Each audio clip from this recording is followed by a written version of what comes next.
कुछ किस्से ऐसे होते हैं जो दिल और दिमाग के बीच में अटक के रह जाते हैं। ये किस्सा भी उन्हीं में से एक है।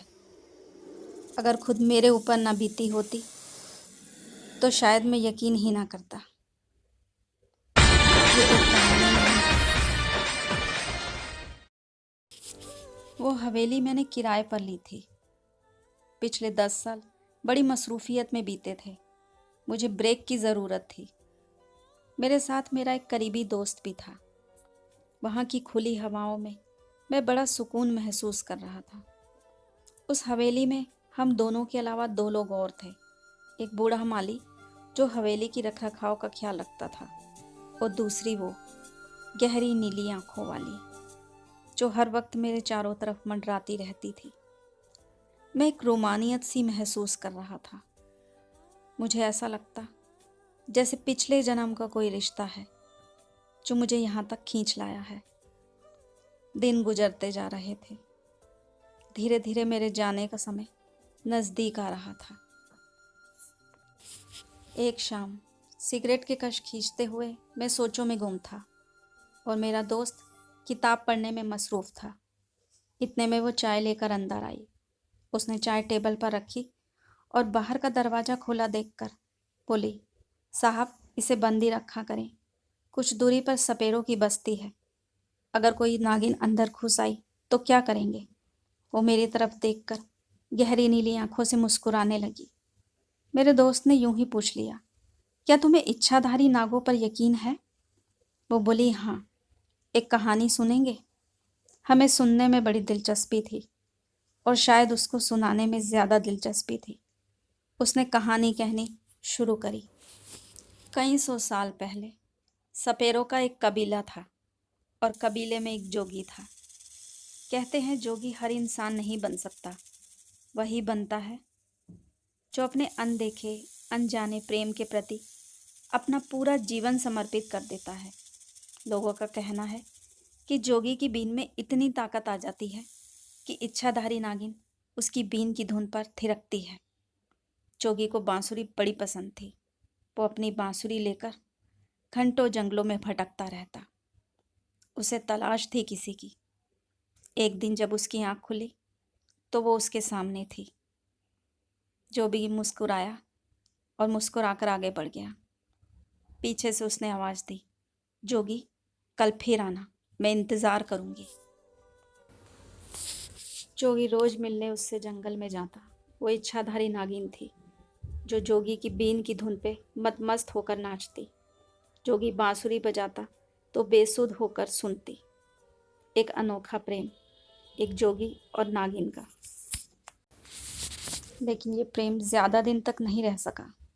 जोगी के कबीले के एक आदमी ने उन दोनों को देख लिया और उसने कबीले में बात फैला दी कि जोगी इच्छाधारी नागिन से मिलता है।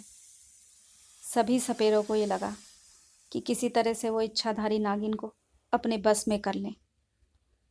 कबीले में बात बुरी तरह से फैल गई। जोगी ने नागिन से मिलना बंद कर दिया। वो नहीं चाहता था कि नागिन को कोई तकलीफ पहुंचे। नागिन जोगी से मिलने के लिए बेताब रहने लगी। वो जोगी के कबीले में पहुंच जाती। कितनी बार भेष बदल के लड़कियों के झुंड में शामिल हो जाती। उसे जोगी को सिर्फ एक नज़र देखना होता। प्रेम को कौन समझता है। एक दिन जोगी के कबीले वालों ने नागिन को घेर लिया और नागिन मारी गई। कहते हैं नागिन के मरने के साथ ही जोगी ने भी खुद को मार लिया। कहानी ख़त्म नहीं हुई। उस कबीले के लोग आज भी नागिन की आवाज़ सुनते हैं। वो पूनम की रात को जोगी को पुकारती है। उसने कहानी ख़त्म कर दी और चली गई। लेकिन मैं जोगी और नागिन के बीच में ही फंस कर रह गया। मुझे लगने लगा कहीं मैं वो जोगी तो नहीं। मेरा दिमाग कहता, इन सारी फिजूल की बातों को निकाल दो, ऐसा कुछ नहीं होता। मैं जाने की तैयारी करने लगा। बड़े भारी मन से वो सामने आकर खड़ी हो गई। उसके हाथ में एक बांसुरी थी। बोली, साहब आपको बांसुरी बजाना आता है? उसकी आंखों में आंसू थे। उसने मेरा हाथ पकड़ा और आगे की तरफ बढ़ गई। मैं किसी मंत्र में बंधा हुआ उसके पीछे पीछे चलने लगा। जाने कितनी देर तक हम लोग चलते रहे। वो मुझे लेकर एक खंडर में पहुंची। उसकी आंखों में आंसू थे। चांद की रोशनी उसके चेहरे पर पड़ रही थी। उसने बांसुरी मेरी तरफ बढ़ाई और बोली, इसे बजाओ जोगी। मैं जन्म मरण के बंधन से मुक्त होना चाहती हूँ। मेरी आंखों में भी आंसू थे। मैं बस उसे देखता रहा। मेरे देखते देखते ही वो एक नागिन में बदल गई और मेरी आंखों के आगे अंधेरा छा गया। मुझे कुछ नहीं पता कि क्या हुआ।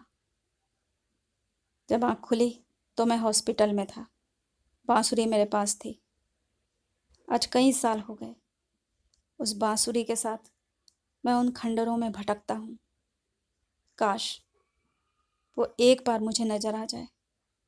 मैं उसे फिर कभी कहीं नहीं जाने दूंगा, कभी भी नहीं।